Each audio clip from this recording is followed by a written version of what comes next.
We're live. But I said no. I said I wasn't ready. You asked if I was ready, and I said, I'm not ready, Christopher. Don't hit that button. And then I said, it's time. You said you don't care, and you hit the button anyway. This is true. And I said, don't hit the button. And then we went live. And then we're live. Wait, this is live? This is live. Oh, my. Welcome in, everybody. Paint Liquor, 34 months right off the bat. We're getting into this. Big Bob, Flapjack, Paint Liquor, Okra, and Dusty Hobbies, Panic Bomb, TK421. Welcome. I have a major problem with the realization that we do this live. So, like, people are watching this, and if I mess up, they see my mistake. We don't get to fix it in post? Nope. Christopher, I feel like I've been hornswoggled, bamboozled, hoodwinked. I do not remember signing the contract that said that I have to be under a microscope of live technology. This was your doing. Damn it. You're saying I made this decision? You did, actually. Really? At the fundamental roots, yes. What? Yes. Chat. Chris prefers that we fix it. We pre it in fix. Papa Chicken, that was a tongue twister. It's fix it in pre. And I understand why you said it that way, because we'd have to fix that in post. Let the slings and arrows fly. It is my fault. You can't fix it in pre. Fix it in pre. You can fix it in pre. It's called planning. I was going to say, that's just called planning. That's not fixing anything, because nothing can break if you haven't done it yet. That's the joke. It's not really funny. It's not supposed to be funny. I don't feel like it's that's supposed to very be the pain. I don't feel like that's funny, Christopher. Jokes are meant to be funny. Chat, see what I have to deal with? He does have to deal with it, too. That's okay. I'm even feeling bad for him sometimes. No. At the end of the day, I'll be like, wow. I have a very high tolerance, I would say. For my BS? Is that what you're saying? Not for that in particular, just in general. I do have a long fuse. Get it? Wait a minute. Slow, long, you tell me. I do. Slow to anger, chat. There are 3 things that make me angry, and I'll tell you them right now. There are 3 things that make me angry, chat, and I don't know what they are. That's the joke. Haven't found it out yet. Truly angry. Need to get this guy on Kill Tony. Oh, I take it all back. Elden Ring. That gets me a little mad. Elden Ring does get you mad, from what I've heard. So does League of Legends, though. Yes, that I actually have been playing just casually Elden Ring again, just for fun, just to travel around the world. And how's that going? It's going good. Seeing the sights? Yes, I actually made big progression, and it's not good. I have to close my doors so that my neighbors don't hear me. It's not good. It's not good for my health. But it's very fun. It's a very pretty game. I like to hear it. It is a great game. I almost bought Absolutely the DLC. Phenomenal. I almost bought the DLC. You should. You think it's worth it? It's its own game. It's hellaciously worth it. Okay. What do you mean, is it worth it? Oh. Shadow of the Erd Tree? I'm sorry. Chat, I'm catching up. PK Climber, League of Legends doesn't make you mad. It's your teammates that make you mad. This is true. That's a person that's played a lot of League. That's that's funny. I mean, that's true of any team-based PvP game. Let's be honest. Yes. Right? Yep. I play World of Tanks. We have to have those releases somewhere. And it is identical to the grief that you feel. It's good to get it out on that kind of stuff, right? That's what I always say. I'm a better person because I play those games. That is definitely not true. What? What do you mean? That's definitely It's not true for the sanity of, like, I would be a more angry person if I didn't have an outlet to let the anger out. Oh. That's what I mean.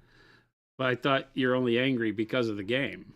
I know it's a vicious, horrible cycle. It's a vicious, horrible cycle of anger. I I'm only get angry mad because at of the game, and I need the game to make me not angry. That's right. T. Schmid, 71 months. Woo! Taylor, thank you. That's big. Thank you so much for those subs. Oh, Iterator, 6 months. Look at that. The sub train. You guys rule. Uh-oh. The door's opened. It's Gabe. This is the guy. Jabe? This is the guy. You guys, he just came in and he came out. Oh. Oh. Excuse me. What? Who? Sorry. The family show. What's he doing over there? I don't know. He's just opening and closing the door. He was grabbing the banner. They're packing up. They're going to Dice Tower West. Dice Tower West. So if you happen to be going to Dice Tower West, go meet Jordan and Jabe, the two J's. Well, kind of. Yeah, technically, because we do call him Jabe, the two J's. I understand now. Thanks for playing. I just took that. Thanks for playing, joke. Christopher. I took that joke. Glad to have and you here. Annihilated it. Glad to have you here. Oh man. All right. How's everybody doing? How's the week treating you? Let's see. Everybody, I hope you're all having a great day. We are going to be doing the February challenge. What? Today, the review. What? With Jason himself. All about that weathering. Weather something. What? I gotta do what? 22 submissions. 22 heartbroken people as I rip your models to shreds. Prepare yourself. Surprise, this is the roast. Prepare yourselves. You might not make it out alive. I woke up and chose violence today, chat. Papa Chicken spoke with my FLGS guy the other day after my constant harassing and your team sales pitch at Gamma. They're going to start stocking locally. Great job, sales team. Nice job. That's awesome. Good to hear, Papa Chicken. Love it. Big Bob. If I bring a model to Adepticon, will he smash my model to pieces? 50-50. Me? Yeah. Yes, 100%. Oh, there it is. Never mind. That's a 100% chance. It's Big Bob asking, right? That's right. 100%. Cynical, don't worry. Mine came pre-roasted. Oh, no. Prepare yourselves. It only gets worse from here. I don't know that I've ever been mean to any single individual about their paint job. Well, we don't preach that. Unless right? it was like a very good friend of mine. Right. Asking for critical feedback. Right. Like, didn't I do one on your channel? No, that's on. That is on. Didn't I roast? No, that's on Monument. No, that's on the Empty Wallets. No, it's we have that on Monument. No. Yeah. Incorrect. 100%. Incorrect. That's a Empty Wallets video. Because I see it pop up on your channel every now and then. Oh, I thought we put it on yours too. No. Oh, no. Yes, you did. You did annihilate Philip's baked potato. Baked potato. Baked potato base. No, Jason, it's on Monument. No. 2 years ago, dude. No. Look, I'll show you. I show you. Oh, I just resized I show you. Hold.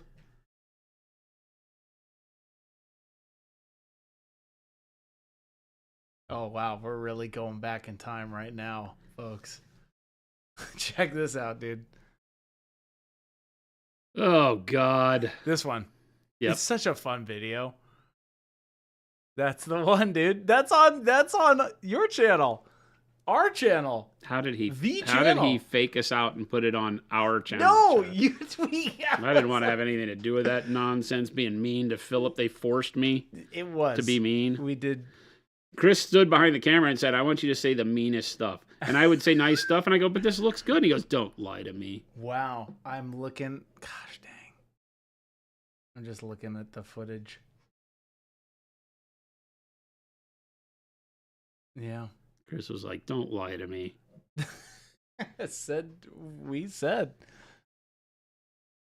baked potato. That's an older video. Good times. Lots have changed, chat. Lots have changed.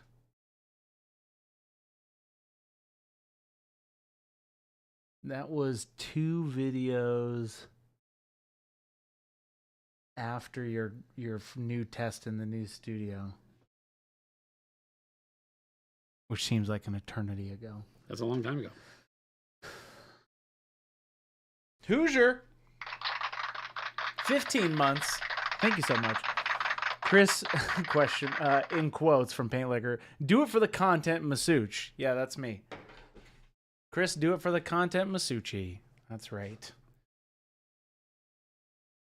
Ghost Hunter, the only way this stream could be more watchable is to give Chris a face cam. False.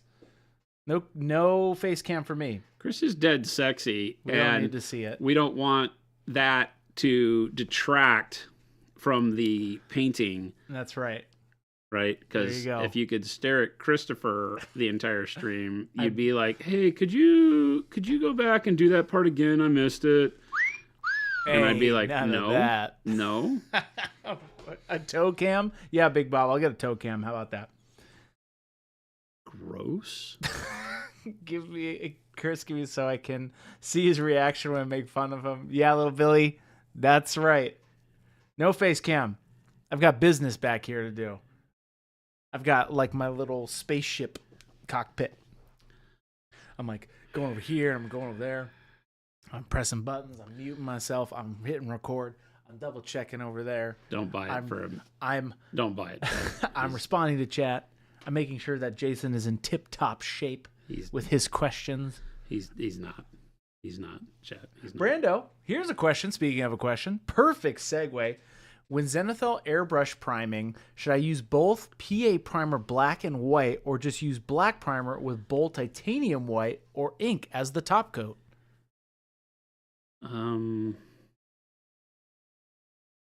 So I never recommend using inks. We also have a great video that I'm going to give you the link to as well.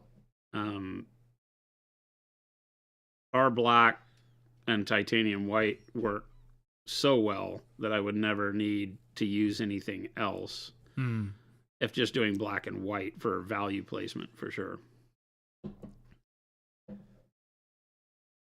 Was that the entirety of the question? Was just that? That's it, yeah. Mm-hmm.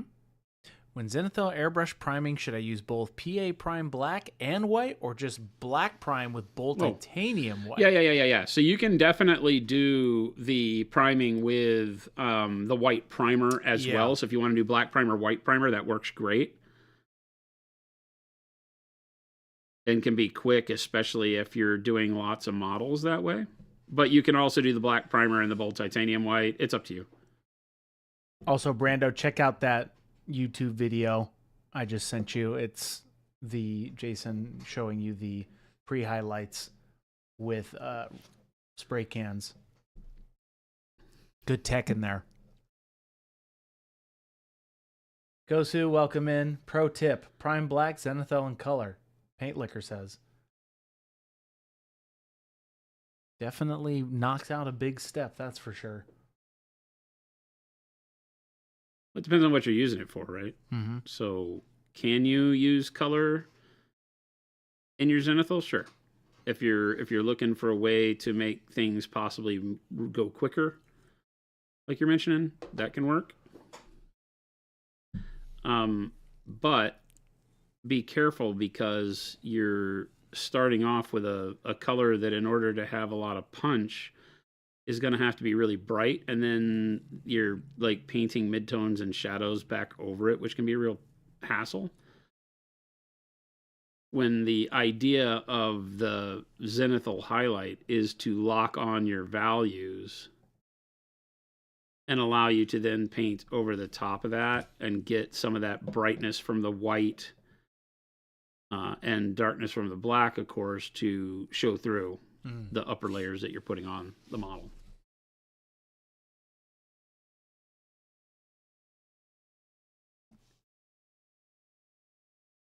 So it's not really the same thing. Pre-highlighting versus just, doing what you'll see me do a lot of times, which is just doing those initial color layers with the airbrush. Different things. One's trying to place value, not color. The other one's placing color, not value. But can also affect value. If you were to do a bright yellow over the top or something like that, then you could wind up with something really that does both. But you'd have to be painting with bright colors for that to really make sense. Whereas if I were painting something dark brown, I could still do a Zenithal prime to get my highlights set and then go over the top of it with my dark browns and have it work.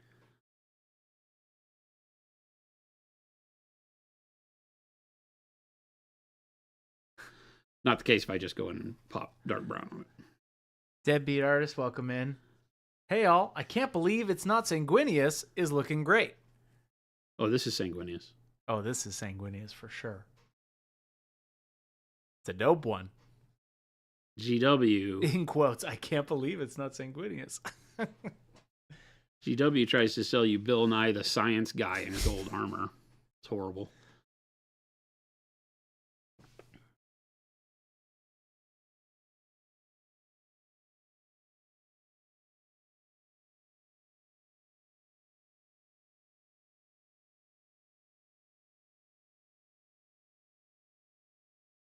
Little Billy, my LGS just got their order of Signature Series and Fluoro paints. Nice.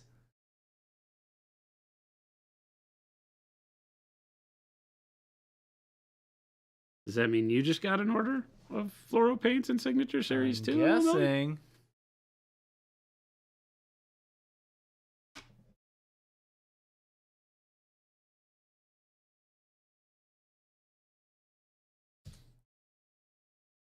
Eric Marino is asking, Papa Jason, did you enjoy the bourbon? Good to see you at Gamma. It is sitting on my desk in my office. It was funny this morning. I was like, I probably shouldn't put that at the front of my desk. It should probably be at the back of my desk. But yeah, it made it back. And great to see you. Hopefully you're doing well. Thank you, thank you, thank you again. Gave me a bottle of his favorite bourbon that resides on my desk. I like the fact that it makes everybody think I'm like a raging alcoholic. Like, hey, Jason, you all right today? No. Stop asking me. The only way out is through the bottle. Perfect place for a bottled bourbon, says Flapjack Nickelsack. At the edge of the desk. No glasses. Just take swigs as you come in the office. Yeah. Voldemort asks, how much time you think you need to paint this miniature if you were not on stream? Couple days. Couple days. Yeah, I always say that you at minimum quadruple the time it takes to paint when doing it on stream. Well, because you're also answering questions. We're going back and answering questions, all that good stuff. Right. Yeah, my brain isn't locked 100% on the painting, right? So while, we can do good work, we can give you some cool things to look at, time is never, like speed of painting is never something I'm worried about on stream. It just is kind of loosely irrelevant. Cynical just got a base set of Pro Acryl today. Nice. Welcome to the family. I think I just saw you post right before I came in here. I think I saw you post on the Discord, right, Cynical? I think so. Is that you? That's awesome. Congrats and thank you.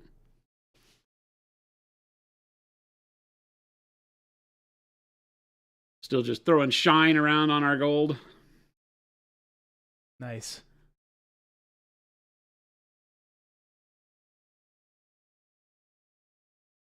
That's great, Cynical. Hope you enjoy them.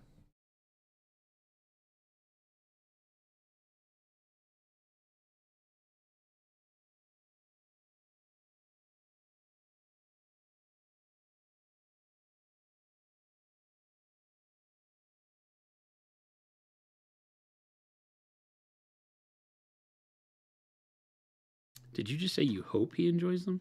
Oh no, I did say that. I hope you enjoy them. No. Let me correct that. Oh, You you'll will enjoy enjoy them. those. Oh, you will enjoy those. Oh, you will enjoy your paints. Those are facts. I'm always like, oh, enjoy those. Well, I hope I will. No, you will. No, I hope you will enjoy those. Oh, more of a command than an applaud. Enjoy.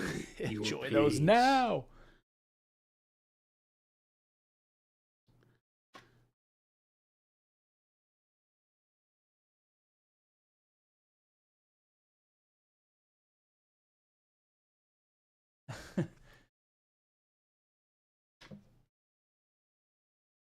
Doghouse, my nephew just bought the Mega set over the weekend. Awesome.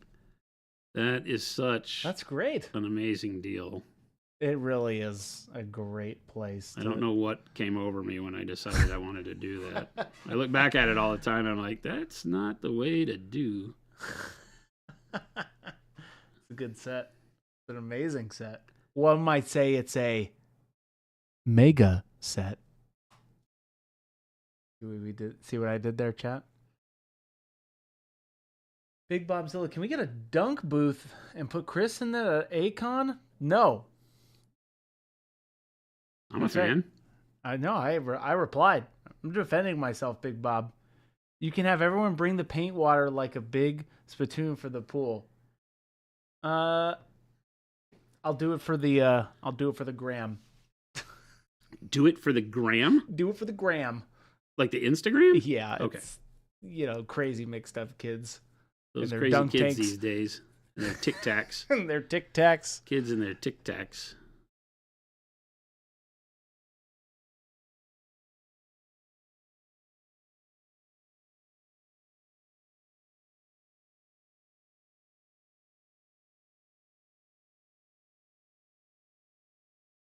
Right now I'm kind of taking I am taking the bright pale yellow and glazing in some of these areas so where it's a little bit thinner so the underlying yellow will poke through a little bit and just brightening up some of the surfaces now. So I've done my edge highlighting first, and now with a little bit thinner version of the paint, I'm going in and brightening up entire panels, but I don't want to do it at full opacity. I want to do it at a reduced opacity glaze so that it takes up a spot in between the brightest edge highlight and the mid-tone. Right, so that leg's really starting to look good. Can you dig it? Yep. Voldemort's asking. Couple questions here. Is there any way to speed paint a Warhammer army? And also, what is a contrast paint? You can definitely speed paint anything you like, right? If you want to go quick, you can cut corners and paint quick. Contrast paint was the product that GW came out with. They invented this whole idea of the paint you use speeding up the process rather than just relying on the technique you use. They were like, let's create a product that is the technique in a bottle, so to speak, right? You could say the same of washes, right? Washes as a filtering device are a technique that then we have had products made that allow the technique to happen easier. So a contrast paint is a paint that loads a bunch of a colored pigment into a suspension that when you paint it over the top is translucent enough to show through the color or colors underneath it. So it works best when you put it over like a zenithal highlight. But leaves enough of a filter, meaning that color. So if you paint a model black and white, highlights, and then you put a yellow contrast paint or speed paint, depending on what brand you're talking about, over the top, then you get a model that is effectively yellow, but you gain, like right now I would paint all this, dark, like this side where it's all just darks, and then I would put a bright yellow contrast paint over it, and it would brighten it up, but it would keep the shadows and such, like, kind of what we're doing over here. It won't do non-metallic, so I guess that was a bad example. Sigma is asking, how large is your collection? I'm assuming you mean of minis. Oh, Jesus. Oh, my goodness. Don't ask that question around here. Don't you... Lots? Well. Quite a few? I would say enough. That's it. Chat, Jason let's just put it this enough. way. We're drowning. All come here and we could all paint forever with the models in this office and never have to buy anything new except for the fact that they would come out with new stuff we wanted to paint. Oh, I would say if we had a class of 50, everybody could paint their own model that day. And then we could do it again the next day. I bet you there's at least 100 unprimed models hanging out. You, sir, that's not a dig. Underestimate the power of models in this office. I think we could do that every day for a year. I think that is the first weekend. Yeah, we have a lot. We could do an ultimate patent take. Is that what they're called, right? The patent takes? So the thing you have to realize is they don't pay me here. I just get to buy whatever models I want. So since I don't get paid, I just buy a lot of models. That's kind of how that works. Yeah. Little Billy, in addition to fluorescent green, what other colors would you use for a green flame or green fire? Green and yellow as kind of a bale flame works really well, but also if you wanted to do like a jade, right, and green and keep it to where then you move to like a faded green or almost white color and then play off of the blues. But because green, right, is that yellow and blue combo, going either of those directions, bluish colors or yellowish colors on top of the green flame work the best. But you can try all sorts of crazy stuff. Purples, orange, because if you're doing green flame, it's probably a magical type situation anyway, so do whatever you like. Do whatever you like. Jason's get paid in exposure. I get paid in exposure. I get to talk to you guys every day, and they say that's enough, so I believe it, and I love you guys, and thank you for allowing me to be interweb famous. That is true. I've heard that was an old saying that would always go around for like young videographers, like, hey, we'll pay you in exposure. No, I can't eat exposure. Yeah, my landlord doesn't take exposure. Yeah, the rent doesn't cost exposure. That's funny. Some of our competitors tend to treat people that way, and we hear about it inevitably. This is true. Voldemort breaking out the questions. Which one is the most difficult way to blend colors?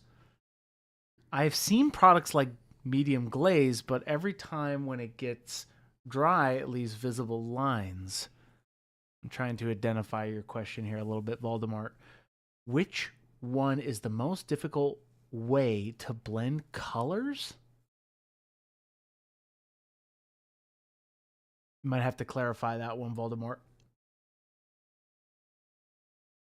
You give me some context. What's your goal? What are you trying to figure out? Are you trying to find a way to blend that works better for you than glazing because you're having a problem with glazing? That's what I'm hearing. If you're saying that glazing is causing lines or some sort of odd marks on the model. We talk about that all the time. We talked about it yesterday, as a matter of fact, how you can prevent the irregularities that come with glazing by controlling the amount of liquid on your brush. I'm trying to paint Spirit Ghost. Who's that? Voldemort. Voldemort? After that question. Spirit ghosts, like the what's that army for AOS that they do in like turquoise Night Haunt? Night Haunt, yeah. Like Night Haunt type stuff, where it's like the white and the jade and all that type of spirit, kind of ethereal bluish greens.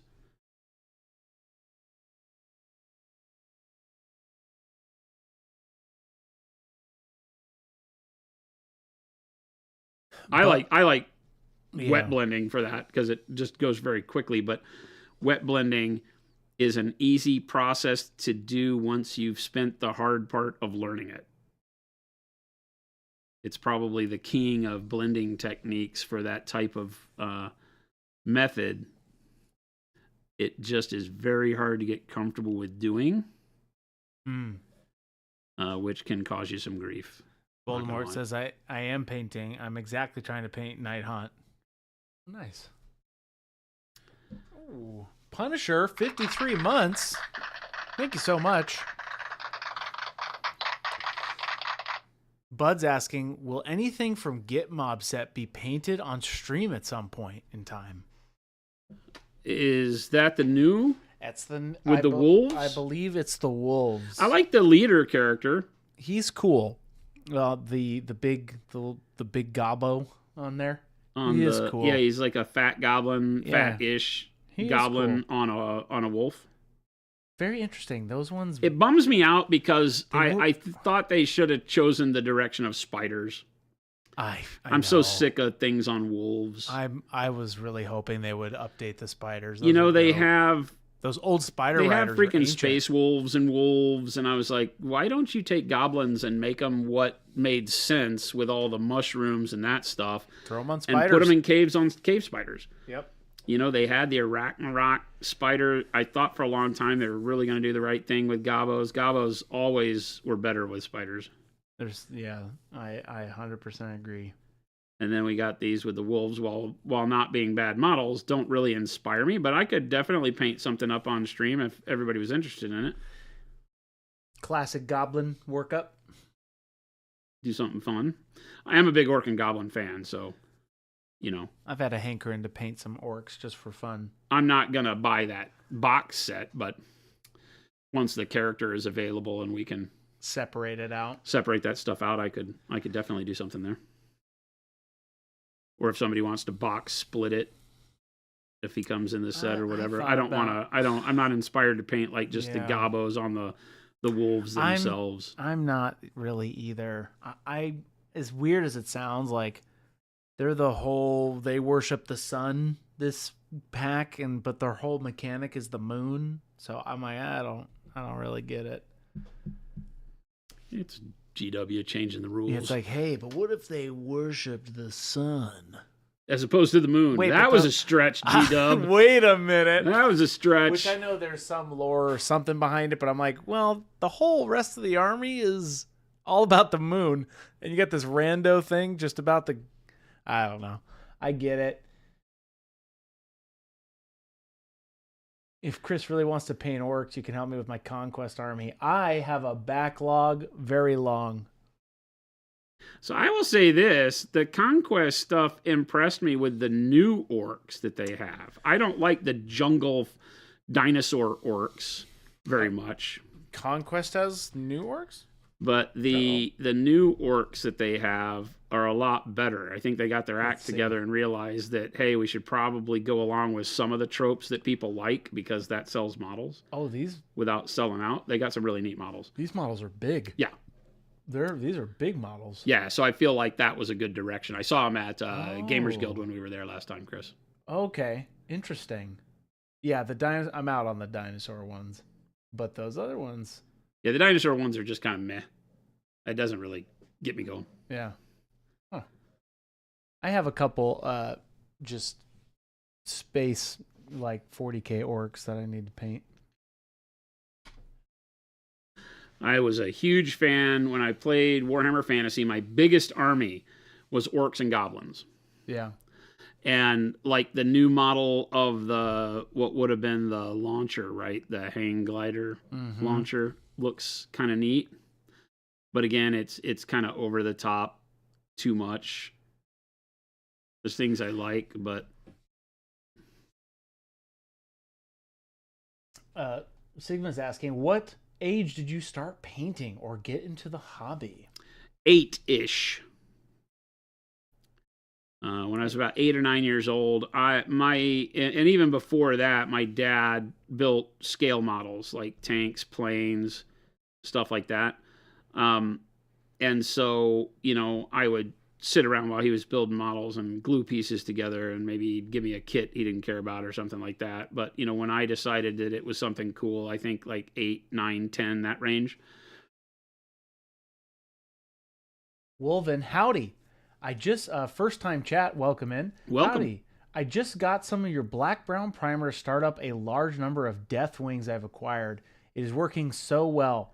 Thanks for all the confidence you put out on the stream. It helped me bite the bullet. Nice. That is awesome. We love that. Yeah, thank you. Thank you for hanging out with us. Welcome. Thank you for listening to my silliness. A lot of times I know we're kind of irreverent in our discussions and stuff, but when it comes to painting, the goal is really to do that, to kind of give you whatever form of confidence you need to pick up a brush and go for it. Because again, it's just plastic, right? It's plastic you put paint on. I think that part of it is realizing that as you sit at your desk and start going, that there's nothing that anybody's going to see except you. And it's one of those where it's like, oops, so I messed that up. Big deal. I just won't tell anybody about it. We'll paint that right over. Just don't ever start a stream where everybody can see you mess up. That changes the rules a little bit. Yeah, we love that. Thank you so much for that. And first time chat, welcome in. We do this from 2 to 4 p.m. every day, Mountain Standard Time. Monday through Friday. Little Billy. Also, I don't think any other company does live streams like this. They do not.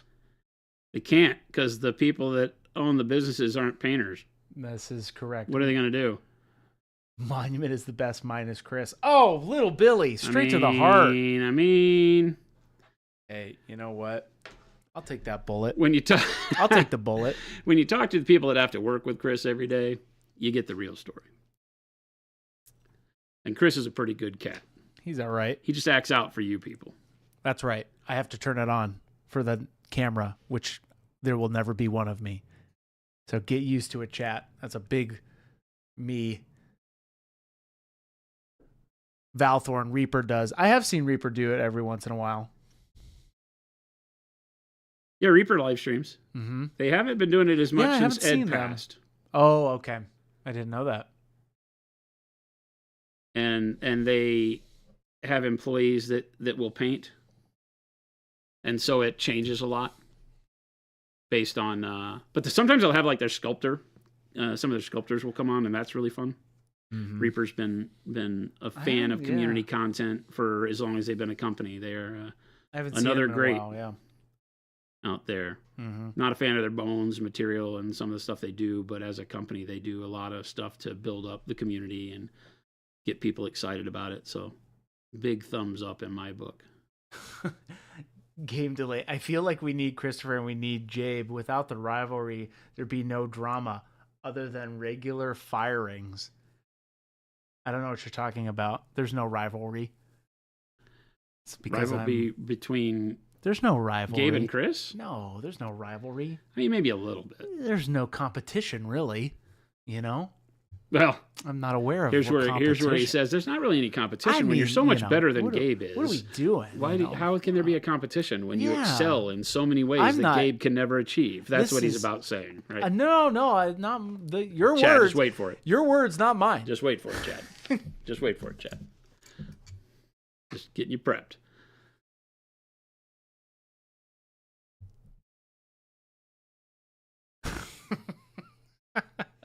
No, Gabe and I are great friends. Good buddies. Good buddies. They actually are. It's kind of disgusting. Damn. That's kind of disgusting.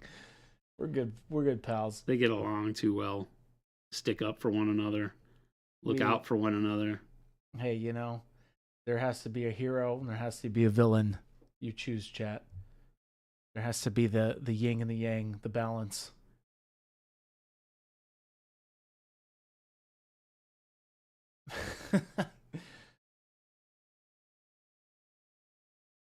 Chuck, strangely, Reaper Minis just went live on Twitch. You manifested it. Look at that.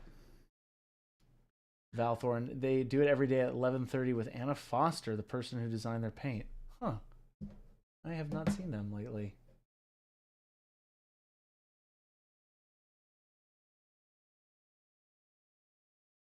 Oh yeah, they just did. Interesting.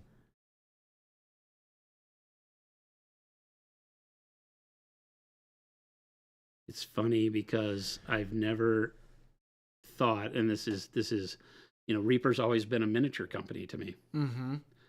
Reaper Minis has always been the thing. Yeah. They've been around for a long time. And they're close to my hometown in Texas. So they're in the North Texas, Denton. Went to school in Denton. Very near and dear. Ed was a great guy.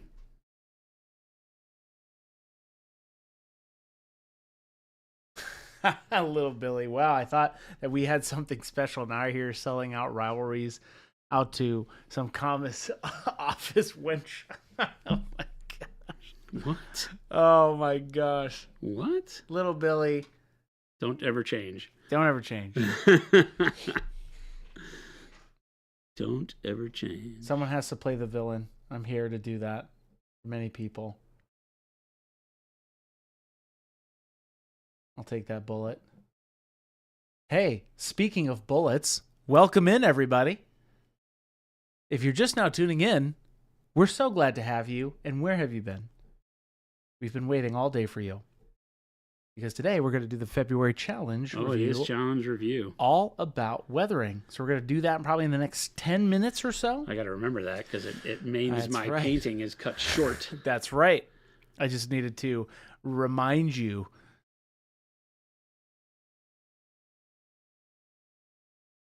So if you're all, get ready. It's going to be... Valthorn, yeah, I heard that they were getting rid of the bones except for like the large Kickstarters, and they do Siocast and stuff like that. We looked at Siocast. It's not where it needs to be for us, but for smaller scale stuff, it works really well.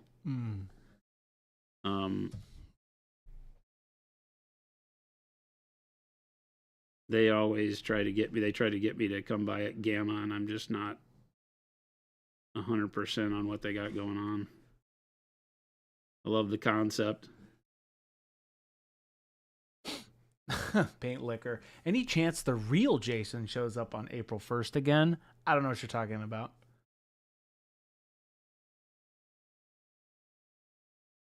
He was here in person live. It's all fake news, Chad. Check the video. Nothing like me. Chuck, my wife won't be here for February review, so I'm supposed to represent her in quotes, whatever that means.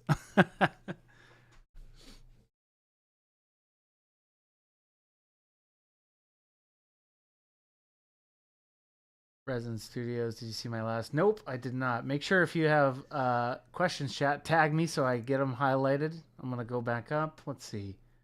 Okay, here we go. Tried 3D printing sisters for the unit challenge, but the dang weather is cold and it's failing me. So I heat up my resin before I left for work. Hopefully it works, but I'm not doing sisters now. Oh, you're doing Marines. I've diverted to what I know, Marines. I'm sorry. Resin's tricky from what I hear. Can be. Like with the temperatures and stuff? Can be. We're in Phoenix, so take what I say very lightly because it's like, when it gets cold here, it's still not cold enough to really affect things like if you're in sub-zero temperatures someplace else. But we just made sure that the printers are all in room temperature, right? Mm-hmm. Also hard because, if you're in your house and you don't want that smell or noise or all that, then, you're putting it in your garage. And harder to temp control the garage and such. We're, of course, in a larger warehouse and ventilated space, so everything's technically room temperature here. I haven't had a printer at my house because they've always just been at the office.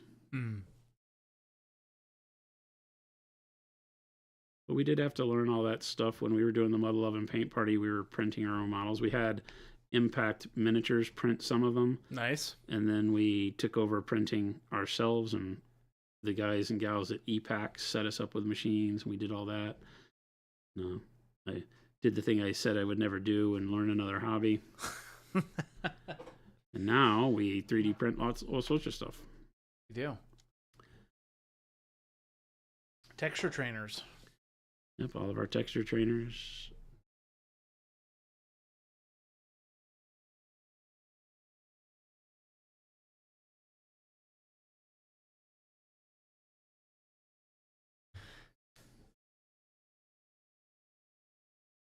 Someone checking that I got that all set. Okay.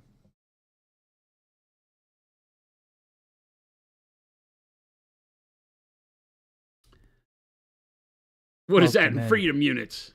20 degrees C? It's like 70. Don't let the temp drop until 20. Yep. 70-ish, I think. 22 is like my favorite temperature in the world. I remember that from traveling the world and being like, what temperature is it? And they're like 22. And I'm like, this is what it needs to be everywhere all the time. That's kind of like our Phoenix winters. Death is asking, do you all print the Brom license resin stuff too? Question mark. No, those are all Mindworks minis that we were distributing for a while. We no longer do that. So all of the stuff that's on the site is official cast resin models done by Mindworks. Only the masters are 3D printed for that kind of model. Cleaned after 3D printing, then molded and cast. Which is something that we're probably going to get into.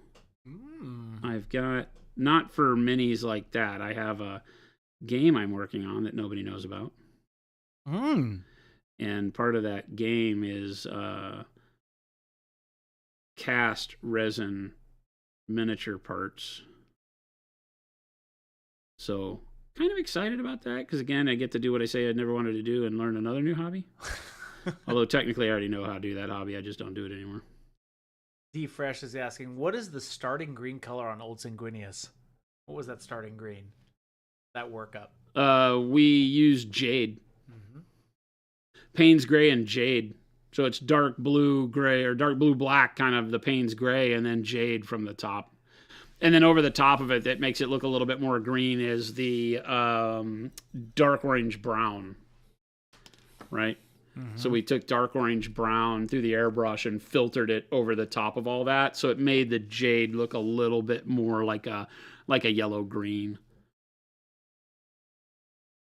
But that was all done because of what I wanted to do with the wings. We started with the wings, and I just picked colors that I thought would also benefit the gold armor. Yeah.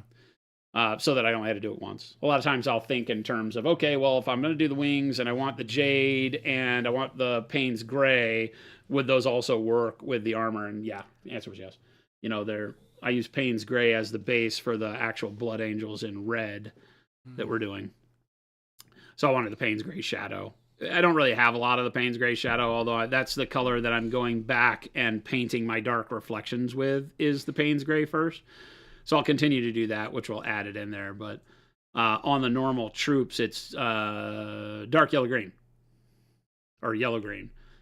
Or I think I did dark yellow-green to yellow-green, right?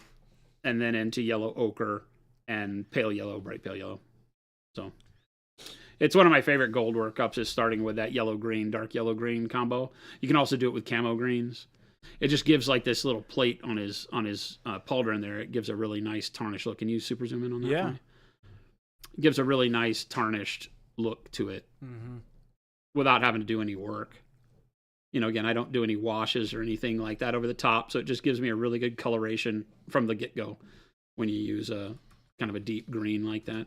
But I don't want it to be too spot-on green. I like it to lean yellow, so the yellow-green is my biggest choice, because that then leads you right into the gold colors and works like a champ. So that's what you'll see me use most of the time. I do a lot of it with oranges and browns too. You know, we showed off Thanos yesterday, and this is all done with black, brown, yellow ochre, pale yellow. and then just blending those colors together to get the various in-between colors. But, so just using the browns can be really cool too, and no greens.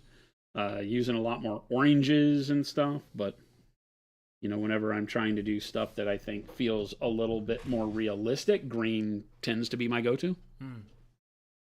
The orange is more indicative of what I call fake gold, like I call it dookie gold. The gold like you would find at the dime store. Something's Dookie painted, gold? like a Yeah. chain that's painted, it's plastic, but it's painted gold. It's that gold is usually more orangey yellow. It doesn't, not indicative of what real gold looks like. Should we do this? Oh my God, Christopher. So I have a... All right, I have to move. I have to go over there. Yep. I've got to... Give me one moment, chat. I'm going to switch Take my over. water and move to the seat, the throne of judgment. Throne of judgment, says this guy. Old. Because then I go here. The throne of judgment. Let me adjust your camera. I can move. Get comfy. This is Jason.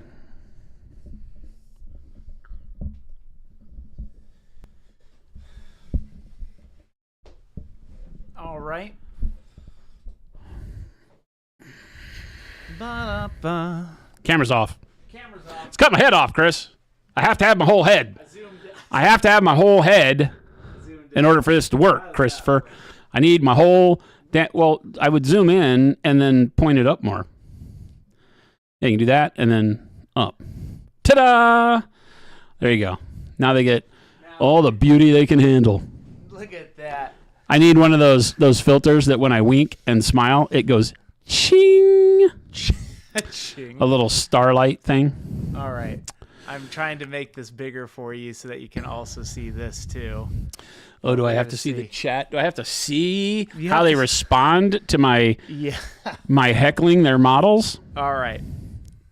For any of you that might be new here, I want to preface this by stating that our Discord challenges are a fun and effective means for you to join in, push yourself into new directions with your painting that, while maybe by definition don't feel comfortable because we might do something that only uses green. You're only allowed to use green this month or whatever.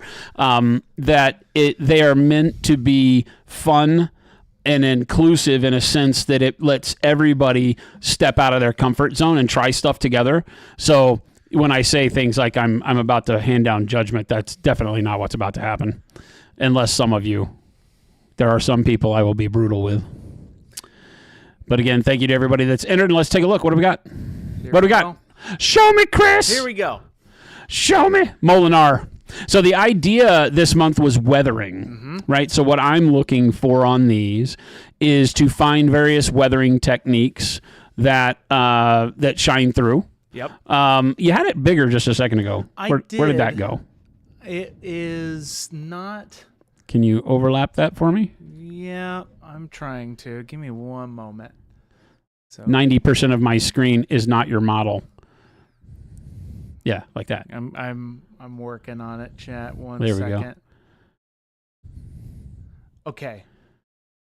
Let me hold. I need to see this one. Now they're seeing the dashboard. Whoop. No, they shouldn't be. No. Oh, hold, chat. Hold. Why are you seeing my dashboard? Fired. We're hiring, Fired. chat. Why is Google. this doing this? Google. Well, hit the right scene. Hold. It's because you... Oh, that's why. It's- Sorry, yeah. chat. Hold on one second. We're hiring, chat. Why? I just had this perfect. He's lying. I did. I legitimately did. Hold on one second, chat. Okay, and then I need to... Because I'm trying to make it big for you, right? Okay. Hold there. I'm going to do this. So if you open that's up... why. If you open up another Here we go. tab with the challenge folder in it... Here, I figured it out. There we go. All right. And then... Chat, are you seeing it right? Here we go. Yep. Is chat seeing it right? Chat seeing it right? Sorry, Everybody in everybody. chat. Everybody in chat. Thumbs up if you're seeing it correctly. Yeah. They're seeing it correctly. All right, good. I just had to switch my scene. There Okay. we go. Sorry about that, everybody. There we go. All right. So, theme of this month, weathering.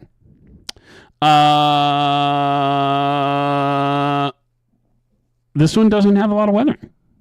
Does it? Where am I seeing weathering? Right here. See, some like little chunks and scratches along the edges now. I'm seeing some chipping. Okay, yeah. The lighting on this one hurts the model a little bit because there's a little bit too much light and exposure.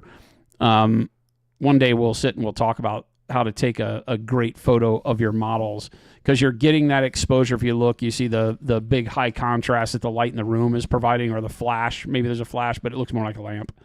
So it makes it a little bit hard to read, but I'm seeing on the face and along the edges of like that right foreleg at the top some scratches and stuff that look really cool. Yeah. I like this because this is something that's still like taking care of this machine, right? It has some scratches and dings from fighting and being in combat, but it's not beat up. Yeah. Right? So good job on this. I like the glow of the green stuff too, right? I definitely. The lava glow on the floor, and then the things coming out of its back, like the green power crystal things. Those, I don't know if those are plastic see-through like the old Necron ones, or if those are painted. But I like the vibe of it. Gouda stuffs.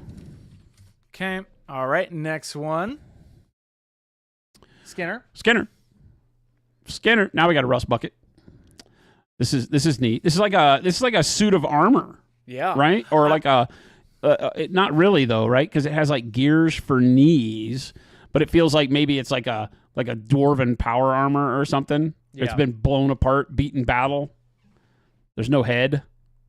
The thing on the ground, what is that? Like the back plate or something like that? It's almost like a. Are you talking about off to the right or to the left? Yeah, it's like a back plate. Yeah, I really liked the sections of this and how the robot or the robot armor, whatever we want to call it, is lying over all of the tiles, but the tiles are still tiles. I don't know how to describe that. I just like the overlappingness of the model on the grid system.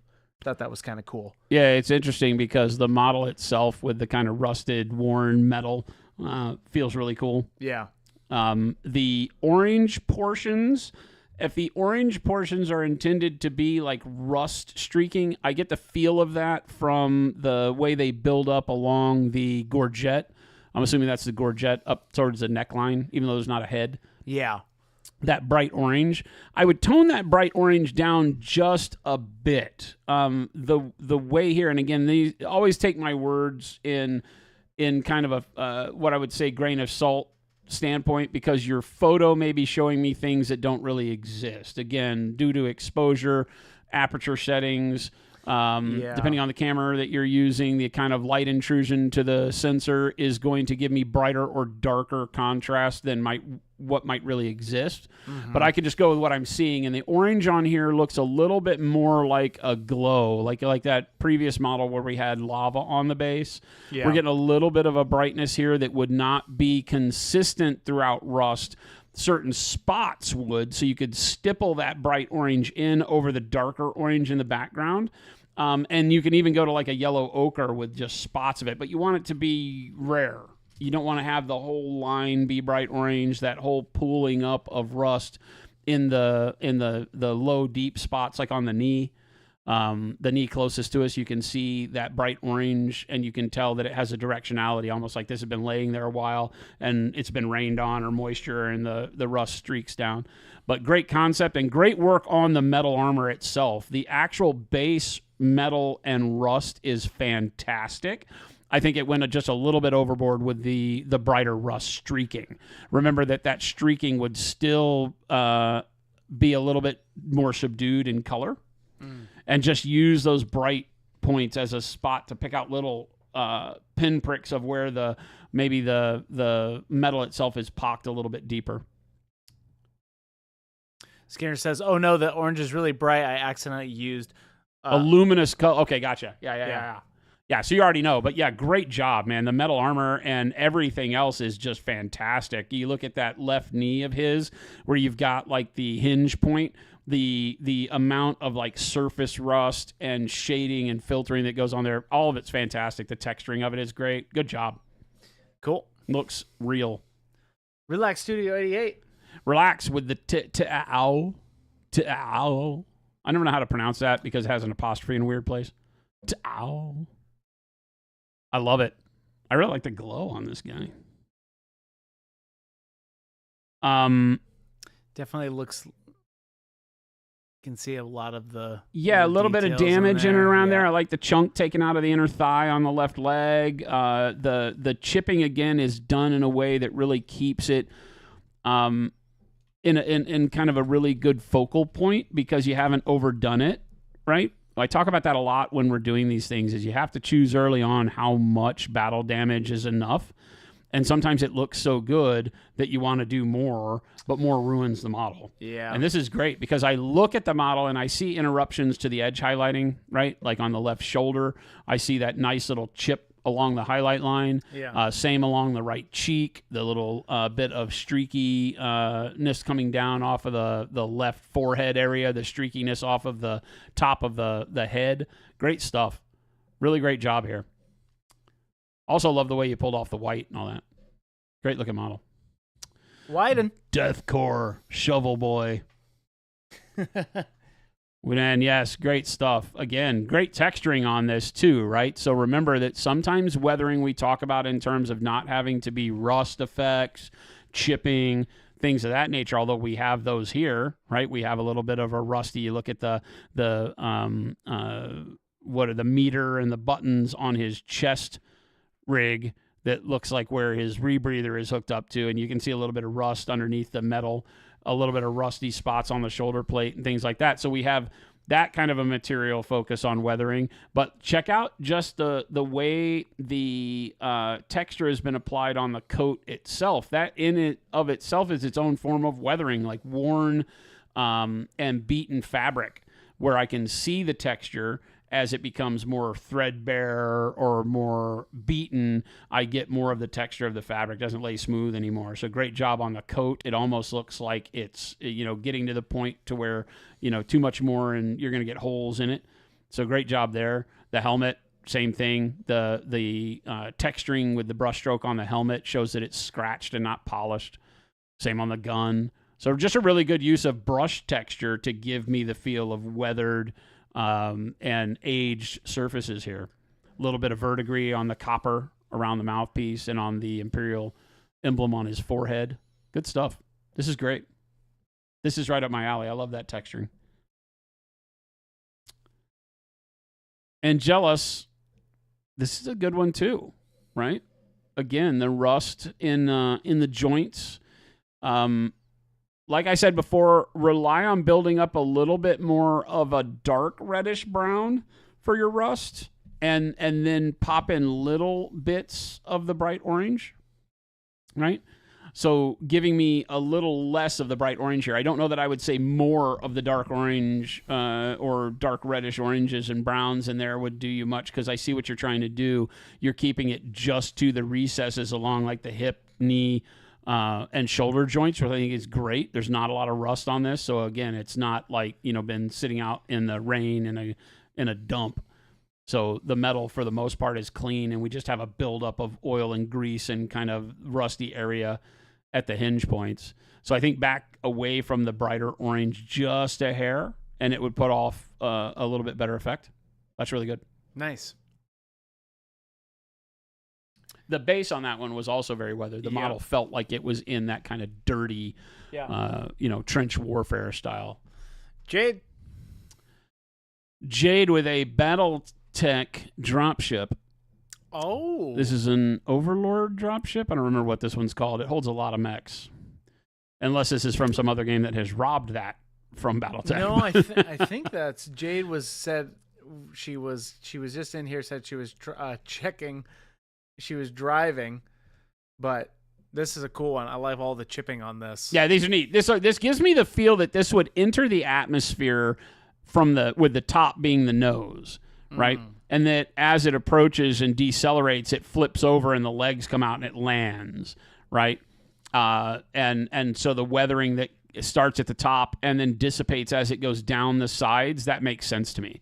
It enters the atmosphere from that metal circle up on the top And so it's getting, stuff pinging off of it as it flies through space and enters the atmosphere. Of course, the heat of atmospheric entry and burning, and I like this. Really neat. If you were going to go with that, I would do a little bit more like scorching. Remember that weathering is not always just chipping and rust and dirt, but that scorch mark that would happen where it would be a little bit blackened. The paint would be blackened up by the nose. If it were coming into intense heat through the atmosphere, it would be really cool. Non-metallic metal and then making it damage. Yeah, looks great. Cool. I love it. Yeah, I'm digging the colors on this one too. Oh, Kragnos, the big one. Maybe the tarnished weapons. I really am looking at the weapon. It feels like maybe that's the heavily, verdigreed copper kind of a thing, right? Yeah. It feels like that. Definitely. That heavy copper statue or bronze statue that's verdigreed over time, right? That's a big model. Yeah. Yeah, Yep, I really dig the verdigris feel to all of the metal. Mm-hmm. Right, I can imagine this copper-clad behemoth, and the verdigris armor is fantastic. I love how the skin came out as well. Definitely a dope model.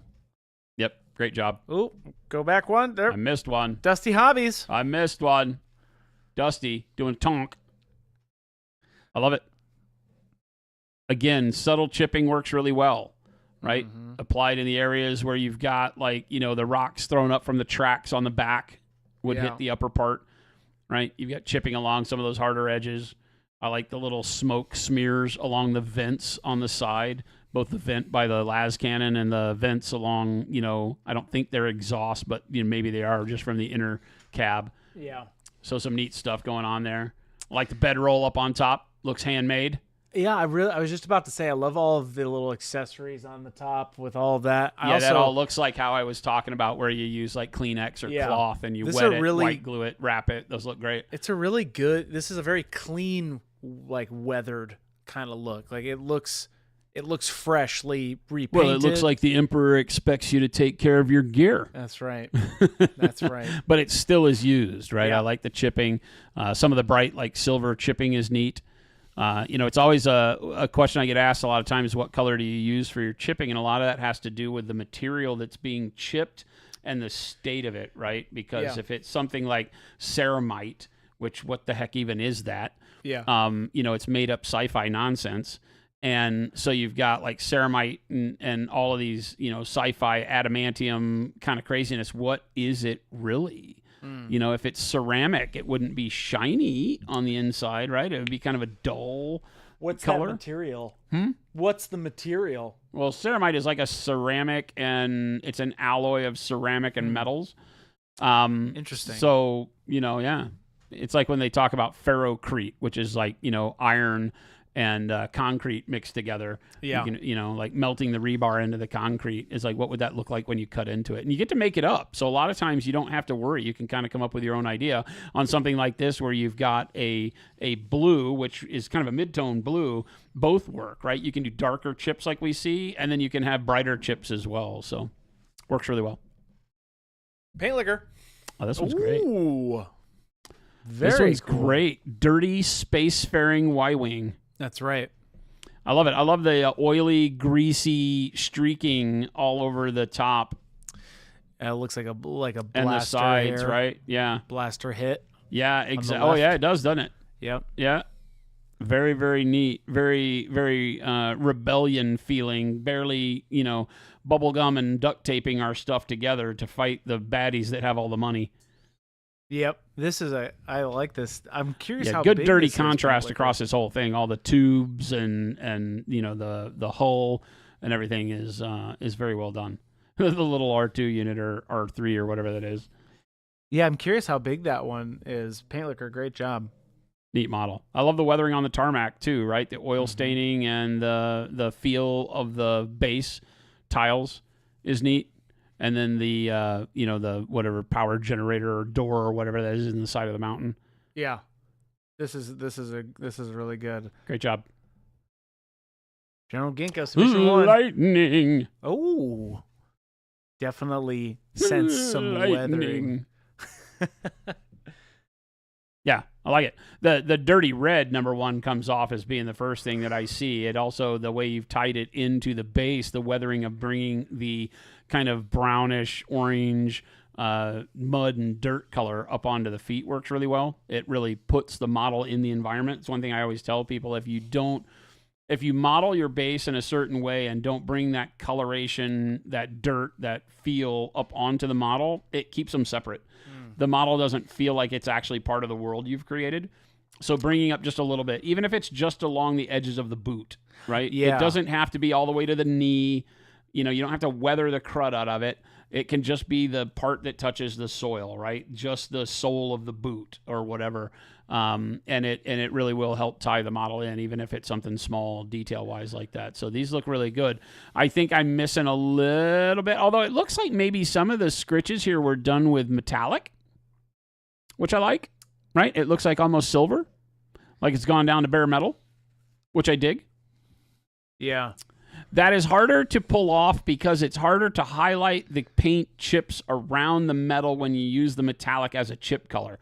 Don't know if that's what you've done. The way the lighting is could also be using just an opaque paint and making it seem metallic to me. Oh, I see. I get what you're saying, like right here. Right. Something that I haven't shown in a long time is the way we would do it in scale modeling is you would still do your chips dark, right? And then highlight the edge where the paint chip was. So you have a bright edge and then a dark chip, black, brown, black, whatever you choose, something very dark. And then along the edges, the hard edges, take a graphite pencil and rub the graphite pencil along the edge, which gives you that almost silvery sheen, but doesn't bring as much brightness as a metallic paint will, so that the highlight on your chip still shows contrast the way you do and gives depth to the scratches, but you get that metallic sheen too. You'd be amazed what a graphite pencil will do, just a standard 2H school pencil. Oh, yeah.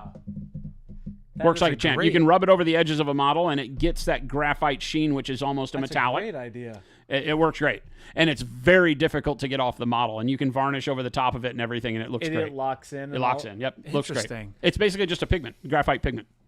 You can imagine rubbing like graphite on on the graphite stuff to eliminate shadows like they used to do, right? That stuff's almost impossible to get off. Huh. T. Schmidt says, how high would you bring the ground color tying in the model to the base on a standard battle mech? Okay, so think in terms of battle mechs and how tall they are. Now you're dealing with scale, right? So in Battletech, those guys are like 3 stories tall, 30, huge. 40 feet max, right? So now you're talking about things where if you bring the environment up too far on the leg, it makes the model seem smaller, right? It makes it seem human size. Because is a battle mech ever going to step knee deep into mud and be able to get out? Probably not. It weighs 100 tons, and probably can't get itself out. So I don't know. I think I still keep to just the foot area on Battletech, especially because of the scale. Yeah. I can see you sinking foot deep into a pond or a marsh or something like that. I can see you like submerging the entire thing and walking across the bottom of a lake and then walking out of the lake. And so maybe you could tell that story if you had the environment set right. So again, it's sci-fi fantasy, make it what you will, but take into account the amount of environment you pull onto the model will also set the size of the model in the viewer's eye. I always like to think of me handing models to people who don't know what they're looking at and making all of my decisions based on that. Rather than painting for people who already know, paint for everybody who doesn't know. You'll become a much better artist if you paint your material for people that have never seen that type of material before, because then the recognition is left up to what you've done to make it feel real. Making metal look like metal, leather look like leather, the colors match, the lighting matches, because then you could show them a demon, an angel, a teddy bear, a battle mech, a ray gun, a spaceship, and it doesn't matter what they like. They'll look at it, and they'll be able to be like, wow, it's amazing how you made that look like real metal. Is this metal? No, this is plastic, right? And now they've got their own visceral story happening in their head. So paint for the people that don't know what they're looking at first, and ask all the questions and find the solutions as you're painting based on that. I think is always a good way to do it. Valhalla Painting, rated 28. Hello, Raiders. Thank you so much. We are passing judgment on fan models. That's right. This is our February challenge for weathering. We're on to the next one. General Ginkgo submission 2. Well, Ginkgo, you don't get 2. You only get 1. The first one I'm nice. The second one I'm horrible. You guys all know me and plants. So, okay, so you know what? This is a great storytelling piece. Yep. Because, this is exactly what I'm talking about. Like, if you handed this to somebody that didn't know what it was, they're just going to be overloaded with the visual, and they're not going to know, like, what is this thing? Is there something buried in the ground? Because you've done it right. It looks like it's buried in the ground. What is it? And then you get to tell the story. Then you get to be the meme, right, of the guy at the Houston Astros game or whatever, mouthing to his beautiful girlfriend that's there, okay, and then the emperor and his sons and Horus and yeah. Right, because this is one of those that gets a conversation started because, it's Oh, done yeah. very well as a visual piece of storytelling with this ancient dreadnought buried in the ground. It's definitely weathered. Yeah. I'm digging all of the components on this. That's very good. How is grass growing on his hand? Oh, wow. That's interesting. Zombie. Holy rusty sword. Holy rusted metal Batman. Yeah, I love the moss on the rock. Mm-hmm. I love the rust on the sword. Again, I think we're missing the mark a little bit with the bright orange. The brighter you go with the orange, the more it's going to look like an effect, like a lighting effect. Remember that rust on its own doesn't get that bright except in the smallest little pockets in most cases. You can find very stylized, overexposed, or colorized photographs of rust that will give it more of that coloring. Just be careful when you're doing it in small details like this. You want to leave the brightest orange to not be as evident, especially on the runoff. On the sword, it looks really good, right? The runoff almost has a brighter orange than the sword does, and that would kind of not be the case. The iron oxide, right, the rust that would run off into the grooves on the stone would be darker, right? Yeah. Because it's more of that loose, flaking stuff that comes off. It would not be cohesive enough to have that bright color on it in most cases. And that's a feel that I get is that's what's run off of the sword and kind of cascaded down the rock. So I think darken that up. You could just go over it right now with a pass of like burnt sienna, just a glaze of burnt sienna so that the brightness kind of comes through a little bit and just darken it down a little bit. It puts the focus back on the sword. The focus right now is on the rock because the rock has the brighter orange and the sword becomes secondary when I really think you want to reverse that. But I really love the moss. The green on the stone is awesome. Yeah. The sword looks great. The stuff on the rock, I think it would be darker. Huh. Oh, why they only used one of your submitted photos? Oh, I'll have to go double check. You got to blame Chris on that one. Zombie, I'll double check on that one.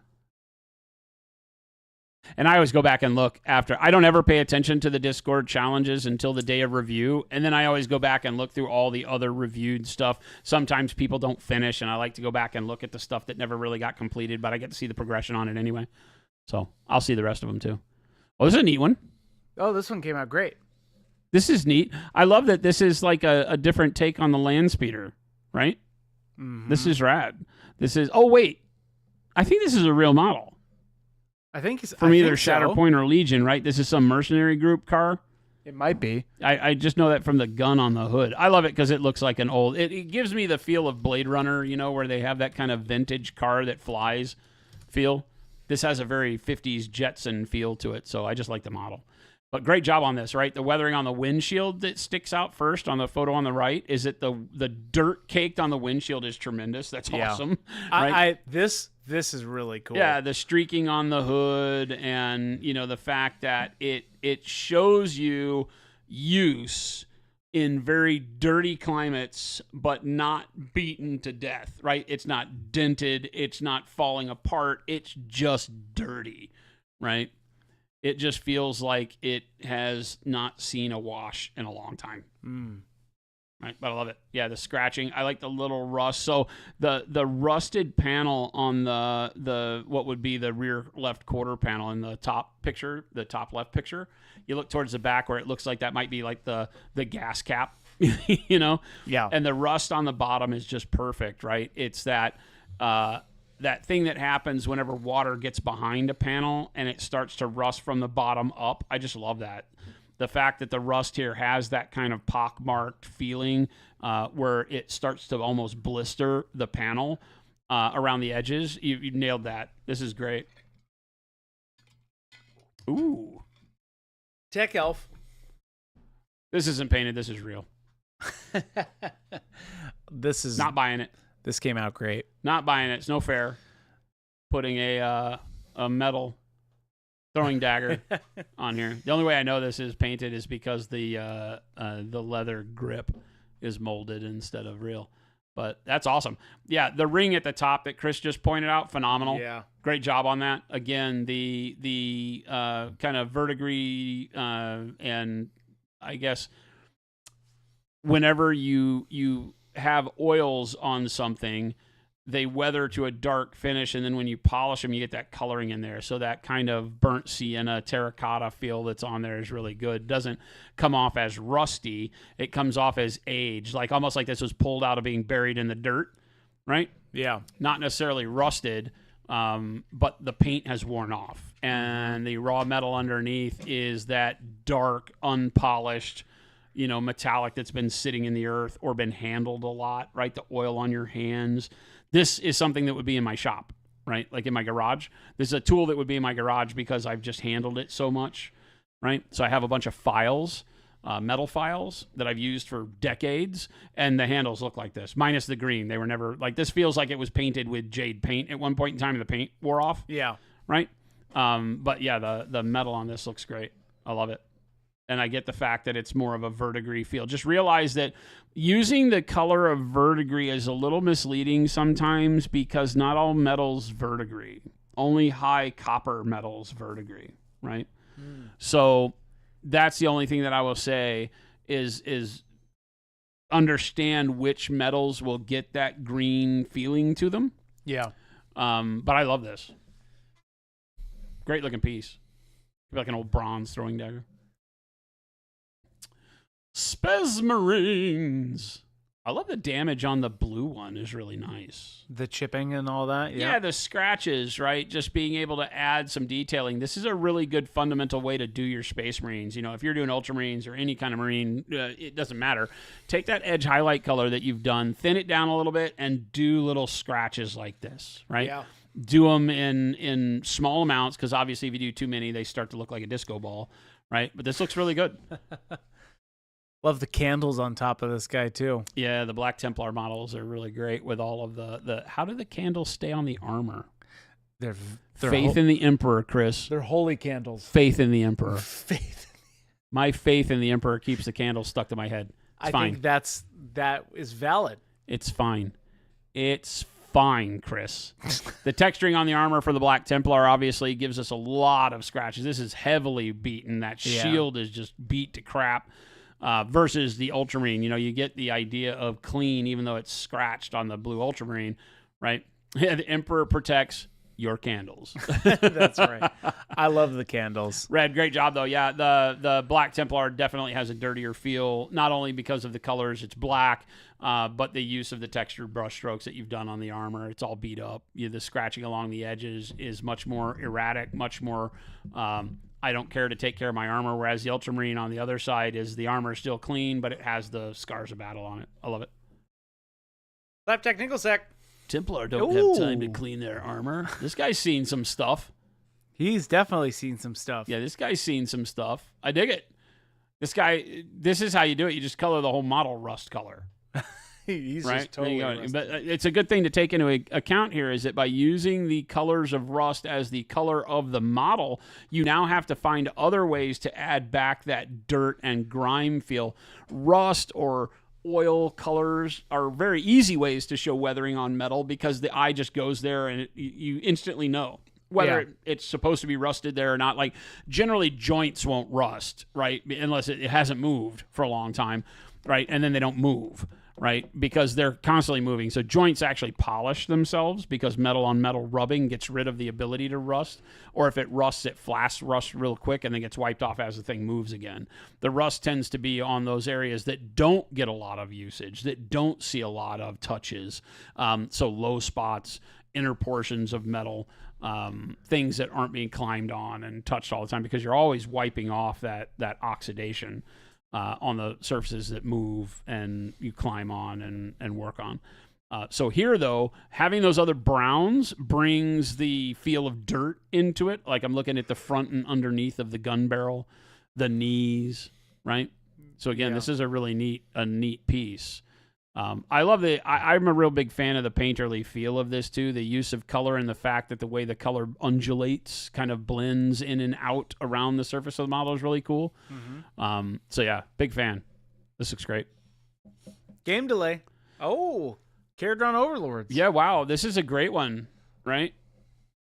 Again, talk about painterly feel. I love the use of color on I always call them the balloons. I don't think they're really balloons. They're like the anti-grav balls. Something like that. On these things. But yeah, I dig it. It has an almost camouflage feel to it, the way you've done it. And what calls that out to me is the prow of the ship along the port side has got the green and the orange and the browns there that looks like it would be camouflage.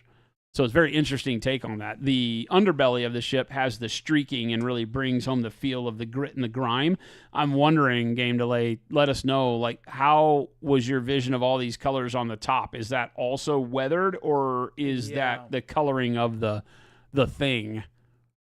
Because I can see both. Yeah. There's a purposeful use of banding of color that feels like it's almost a camouflage, right? And then within that camouflage, I get the feel of weathered, from dark to light, in a very painterly, heavy brushstroke way, which is really cool. Yeah, I love the bottom of the boat. Is really cool. Yeah, the streaking's good. The streaking's a little chunky in some places. Looks a little wet. Looks a little bit like paint.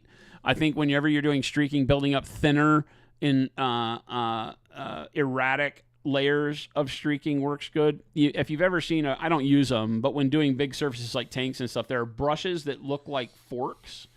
They've been cut to where they have like teeth. Yeah. They're not as deep as my fingers are making it look, but they have jagged ends to them.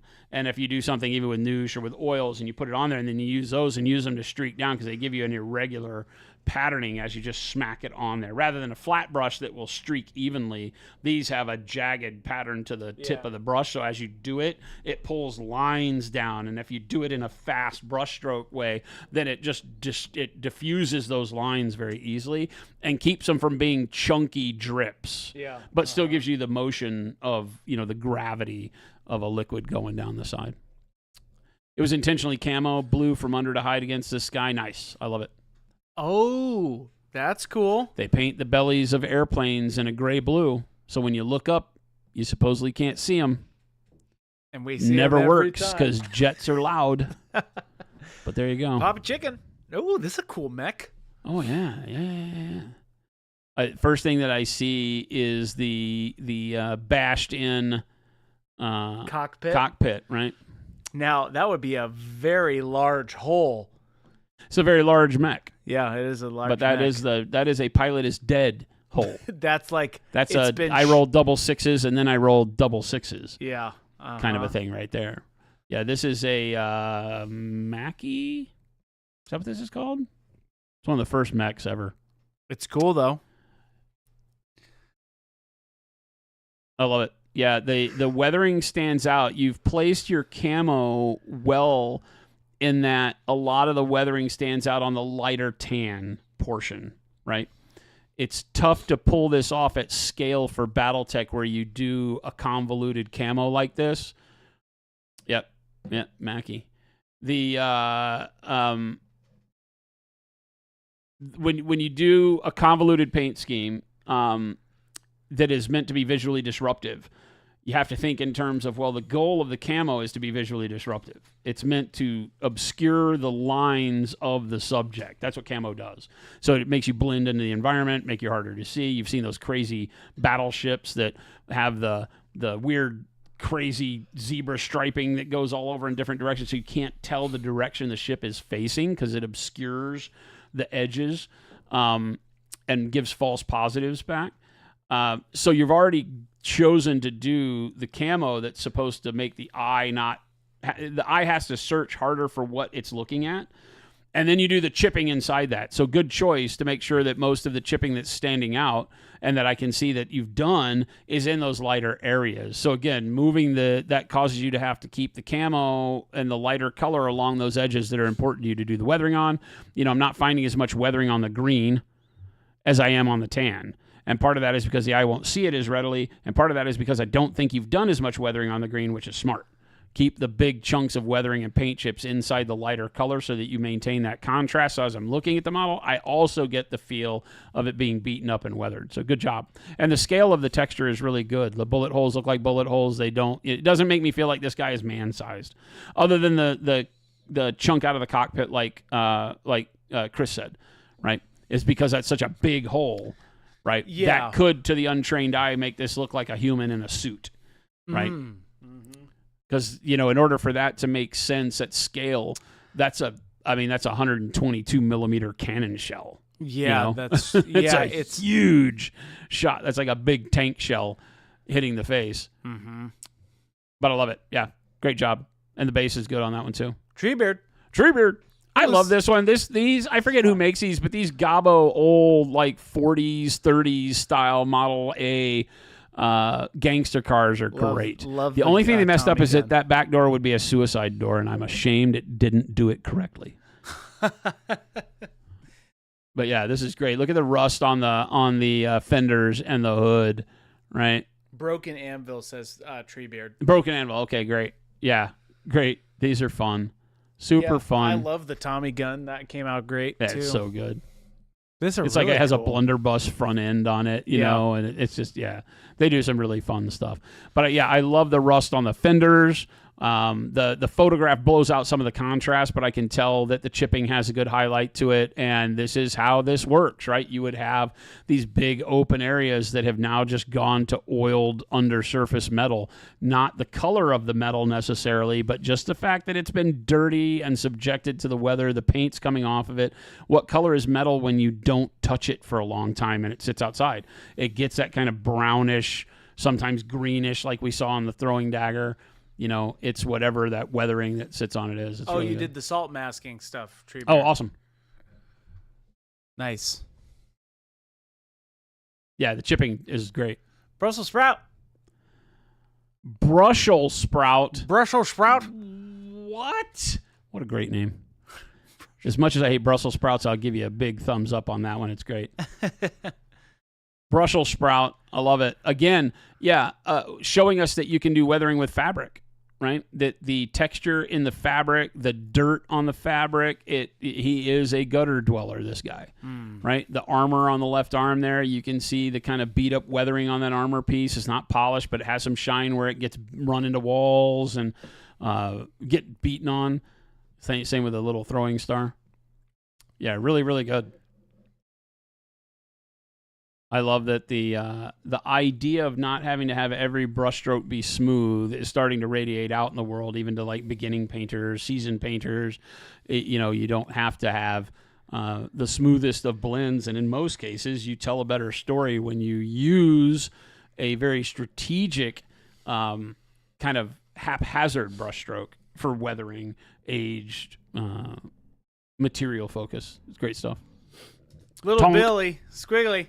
Tonk. Death to Chris. What? Painted on there by the orcs, probably? Death Emperor's to Children? Chris. This is Emperor's Children. Why would they want death to Wow. Chris? Little Billy. Buried me. See what I have to deal with, chat? Rude. Minus points. Disqualified. I like the shell ricochets on the front. Yes. We'll give you that, Little Billy. Actually, I like the fencing and all that. This one came out great. Yeah, the Chaos Rhinos come with all of the little bits and bobs to put on it, but I love the Slaneshi symbol on the front. Looks homemade. Yeah, and it's really cool. And then the flesh on the door looks to be sculpted on there, perhaps, and is kind of nice. Those might be resin doors that they put on there too, but I like that. Yeah, the chipping along the edges is cool. It looks like either if you airbrushed the model, then the filtering that was done over the wash that was done on it gives you a dirty streakiness to the tank, which is cool. Or you may have brush painted the thing, which would also do it. One of the things you can realize is if you're trying to do a heavily weathered tank, sometimes brush painting the base coats can start to bring that weathering on there. You just have to be conscious of your brush stroke direction. Keep it going from front to back like it puts a motion to the tank moving. And don't do your brush strokes up and down because that doesn't have as much. It can for like gravity and streaking, but you generally want to add that later. Little Billy did green stuff for this stuff. Nice. Nice. Yeah, nice. Flesh door. That's it. Flesh door. All right. That's it. Oh, chat. Now, here's the thing. Little Billy, we'll let chat. you slide. This is... I'm going to bring this over for you, Jason. Oh, actually, no. We'll do this. You can put it back on the stream one. What are you thinking? I don't have to look at super detail anymore. Yep. Put it back up on the stream. Give me 1 second. That's longer than 1 second, Chris. There you go. All right, chat. This is the moment of truth. First off, great job. Oh, actually, I'm going to control it. I love that we had a broad span, and that the one thing that sticks out in my mind through this entire process, everybody that entered didn't go overkill. Every time I've done something where weathering has been the focus, some group always overdoes it, usually on a Nurgle model, right? This time around, all of you kept it really, really nice, right? Fundamentally sound with regards to how you've done the weathering, so... I hope that, even this. So this one, that one has the most abundant use of chipped paint and exposed metal, which is completely realistic on a completely unrealistic model. But trust me, I've built enough Model A's, right, that have this kind of fender arrangement on them to know that I've had that fender in my garage, right, where the paint has had to be loosely sanded off because it was like this when I got it. The running boards and the fenders had barely any paint. The color of the metal was that tarnished steel that was almost bronzy brown. I love it. This is a great job. Yep. Right? But not overdone. Makes sense. The level of weathering makes sense for the model. All of these are great with regards to that, right? There's not a single one of these that is overdone. They all do a great job at storytelling through texture. And I hope that's what everybody found. Yeah, boy. All right, Jason. All right, go back to the beginning. Go back to the beginning. This is the hard part. I'm going to make sure this is still big on your screen, so I'm going to go through these nice and slow. A little bit of reflection time. Jason's going to pick just one. Wow, chat. Just one from Jason. Damn. This one's a talking tough to one. Jen. He's been letting Jen influence him. Jen's like, don't let him give away too much. Don't let him give away the farm. Jason's been known to give away everything. The farm? He's too easy on everybody. The Monument Farm. Give away the farm. Don't give away the farm, chat. Go back one. I was busy messing with my mic. No, another one.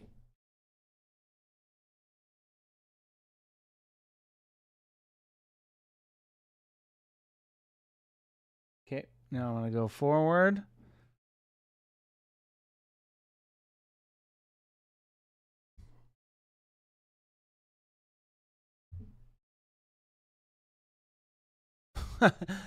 If Jen here.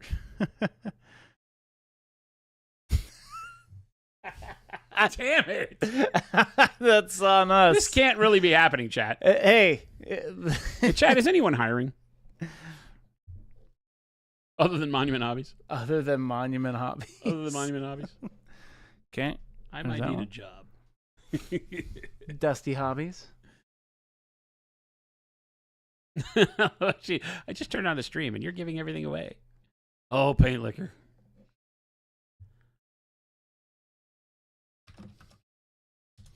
Okay, paint liquor. General Ginkgo, submission 1. Yeah.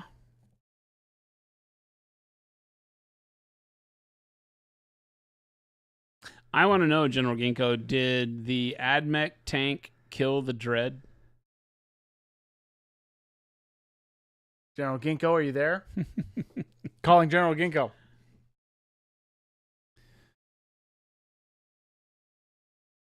I love this Sword in the Stone. The sword came out great. Zombie.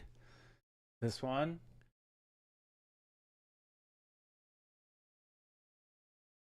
Oh, it's so good. Jason has to pick one, chat. Chris hates me. Just one solid one.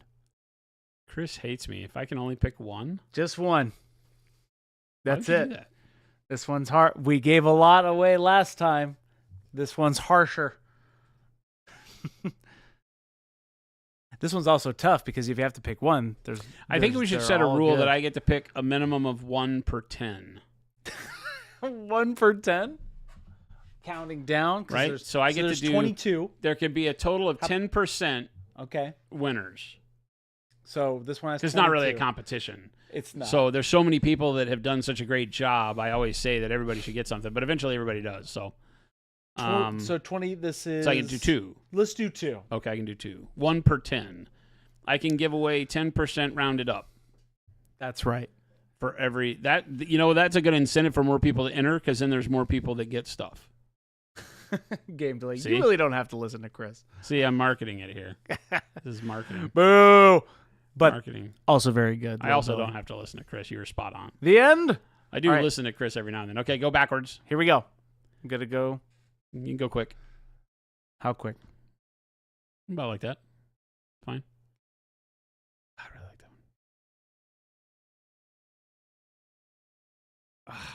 one. I love this. The part where Jason's like, It's like you're getting jabbed.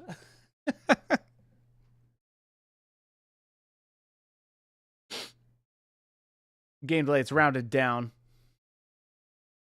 Let's round it up. Oh, then it would technically be 3. How many are there? 22? No, No, that's with You only 5 round up at game delay. 25. Yeah. So it would technically be 2. you only round up at 25. I see what you're trying to do there, game delay. Oh. Jades. All right. Ugh.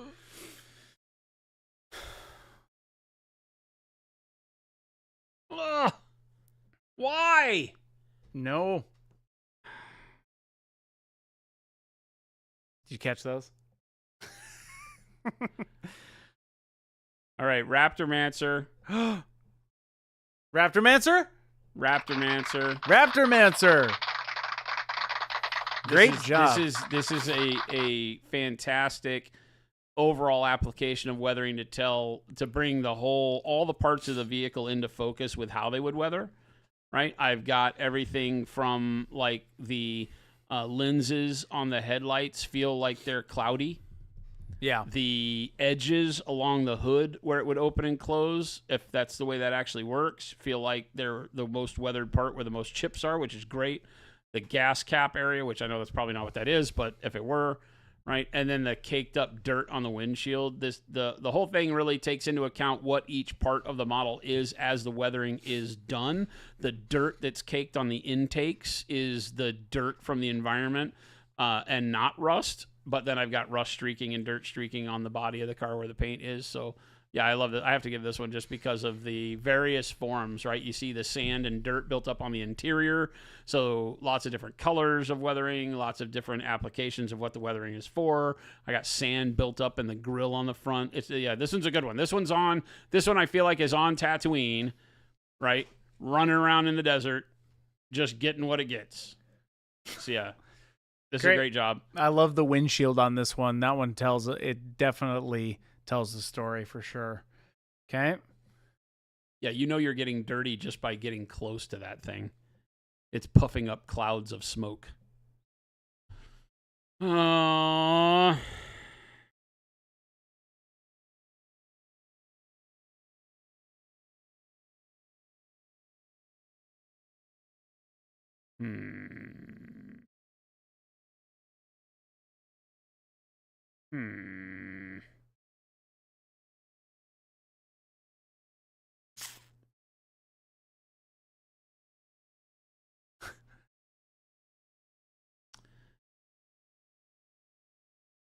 Poppy likes Treebeard's entry?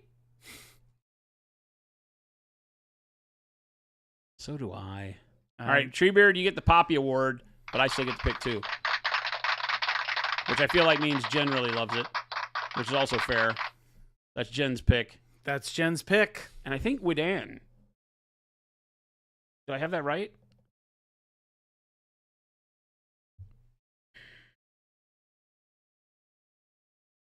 Yeah. Nice. Yeah, it's such a great focus on material again, right? Like the weathering and showing us that weathering is not just the application of filters and effects. Yeah. Weathering is done through the brushstroke and the fact that this coat is not brand new off the shelf. I can tell you that because look how distressed the texturing is, right? Look how distressed the texturing is on the backpack, on the leather straps, right? This is weathering in its own right. And then the subtle nature of the dirt and rust on the actual metal bits. The verdigris on the copper is done very tastefully. It's not overdone. Great stuff. And yeah, fantastic. So Great. congrats.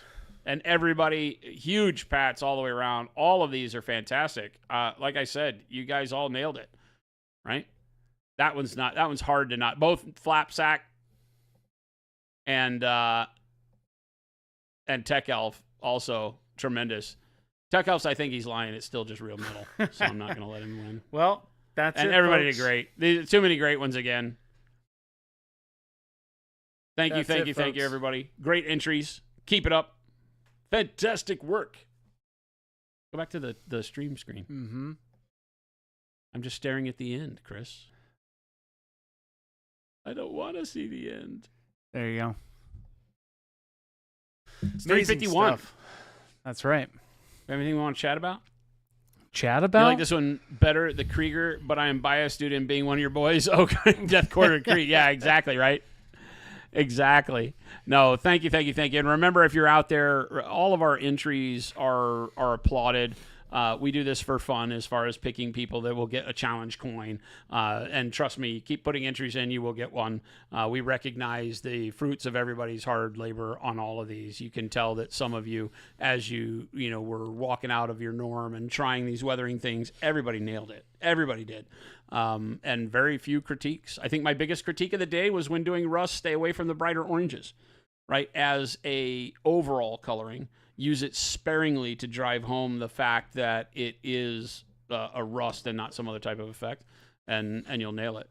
But great job. The filters, the brush textures, the material focus on rust and verdigris and tarnish, really, really good.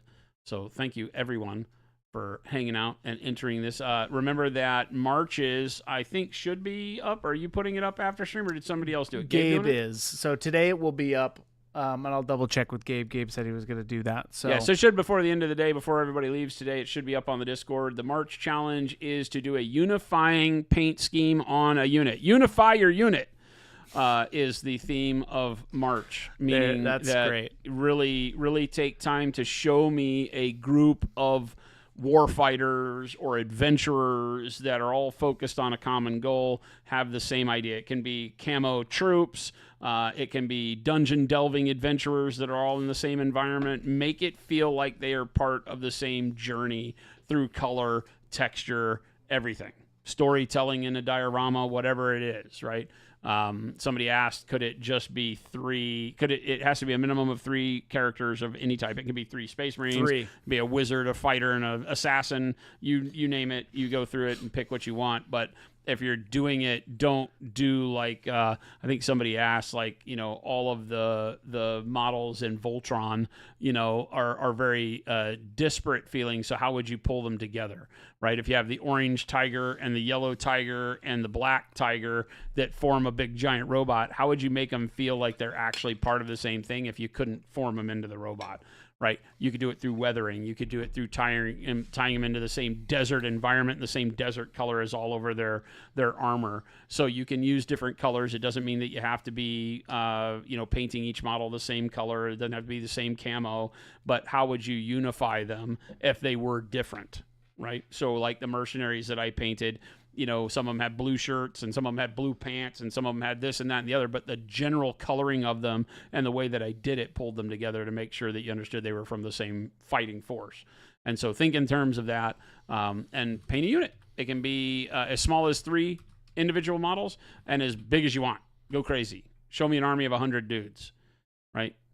If you put an army, if you show me 100 unpainted built models with a date photo, and then you pull off 100 painted models by the time it's the end, you'll win something no matter what. For entries, do you need to include a picture of the models before painting? Yes, Colonel, yes. We ask that you do a beginning photo with a date card, right? Anytime after March 1st. And you can enter all the way up until the end, right? But we need to have that progress shot showing the models before you started, so it's not just pulling an army down off the shelf. Pop Chicken already primed is fine. Yes, they can be primed. So like if you were starting an army and you have it primed and it's been sitting on a shelf and this is the perfect time to pull it down, great. We want this to be the inspiration you take to move some models to finished. That would be awesome. But Amory, yes, they do have to be new. Well, new projects in the sense that you have to paint them specifically for this. We're not fans of you entering things that you've entered other places that have been on your shelf for a long time, because that's not the spirit of what we're doing. It's not a painting competition. It's it really is a challenge that is taking ideas and hopefully putting you outside of your common painting mechanism and having you try new things, right? So it's supposed to be live. Can be bikes, sure. Yeah, it can be whatever. Yeah, it can be 3. Well, it's a minimum of 3, so it'd have to be like 3 vehicles if you're doing a unit of vehicles. But yeah, you could do like 3 tanks for Imperial Guard. Yeah, pick it. 3 unit. Build a unit, and a unit doesn't have to be people. It can be robots, spaceships. You could do 3 X-wings or 3 TIE fighters. You can do whatever you want, right? Just show me that they are a unified adventuring or fighting force. Right. Somebody mentioned, do they have to be war models? I think that tells the story the way I'm looking for it better. Like I said, I don't think that a trio of the Mad Hatter, the Cheshire Cat, and Alice are going to make for a unified unit, because they don't have common goal. It's not like they're all off looking to slay the giant together. So, think of it in terms of that. So it is kind of more of a fantasy sci-fi combat unit feel, but they don't all have to be gun-toting Space Marines. They can be adventurers or however you like it. They could be 3 Care Bears about to do the Care Bear stare. Just pull them all in, because that's a good example, because they're all bright colored and don't look like they have anything in common other than their shape. So pull them all into the same environment. Can be speed freaks. Oh, yeah. Yeah. Kill Team Alice. Okay. Now, if you do that, now you're talking. Yeah. Same world. Just found an Alice in Wonderland themed adventure party model set. Do it. I'm not saying you can't use those models. It's just you have to paint those models in a way that shows that they are united for a common goal. If they're all adventuring together in the same environment and all have different colored clothes on, that's fine. What we're trying to do is have you use your painting techniques that are traditionally what you would do for like batch painting, speed painting, but do it to where it unifies them all. And of course, the easy way to do that is a unit of Space Marines, because they're all going to have the same armor on. But it becomes harder, and I think more implicit to what I'm asking you to do, to use models that aren't supposed to be together all the time, right? And then make it to where they feel like they're together. Right. Thick booty. What? Might be Raiders. Party is 74 right at the end. Introverts. Wow. Welcome in, Raiders. What is going on? Hello. I'll move back over to the painting table for a few minutes. Yeah. We're just about to wrap up. I'll switch me back over to that one. Yeah, you're good. Welcome in, Raiders. We are just about to wrap up. To Monument High. Introverts. Welcome in. Oh, my goodness. Intraventus, what's going on, girl? Intraventus, thank you so much for that raid. I am That's painting awesome. fake Sanguinius, or in my eyes, real Sanguinius. I can't believe it's not Sanguinius. I can't believe it's not Sanguinius. That's right. We just got done painting Antonio El Tigre, and doing some videos on larger bust painting. And now we're doing I can't believe it's not sanguineous model, which is the better model available to you if you like the Blood Angels Primark. And so far we've been working on, Chris made me start with the wings. That's right. So we showed an in-depth tutorial that will be hitting the YouTubes at some point on how I do underpainting for like bright, vibrant colors. In this case, turquoise, jades, magentas, yellows, greens, and then paint transparent white over the top to give the feel of white wings, but with a lot of nuanced color underneath. Purples and such for shadows that make it a lot more interesting than just trying to paint white with a blue wash or a black wash or something like that. You get a lot more coloration, a lot more definition, a lot more attitude, and can steer it where you want. And then, of course, now we're working on sketching in all of my reflections on the non-metallic gold armor. So that's where we're ending today. Gold like butter. Thank you, Intraventus, amazing. I don't like the term cosplayer. I like costumer, because the stuff that she creates is amazing, she paints Warhammer models, so even better. And has been known to use some Procryl. What scale is this model? Hard to tell on camera. This is a standard, what we would call 28 mil model, but at Primark scale makes him much larger. He's like 65 mil, but with a standard, Blood Angel, Space Marine, and Primark type scaling to give you an idea. So your standard Warhammer scale, but big. Big because he's big. He's big boy, big wings.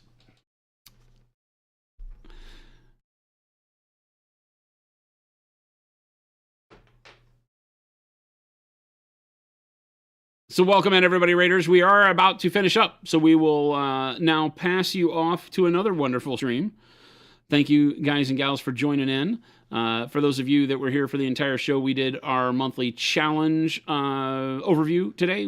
Every month on our Discord, we have, as you can see from the links and from Ghost Hunter there, we have 5,454 amazing artists in our Discord who are hastily painting up absolute units for the March Discord challenge. We announced our March Discord challenge as we reviewed our February entries.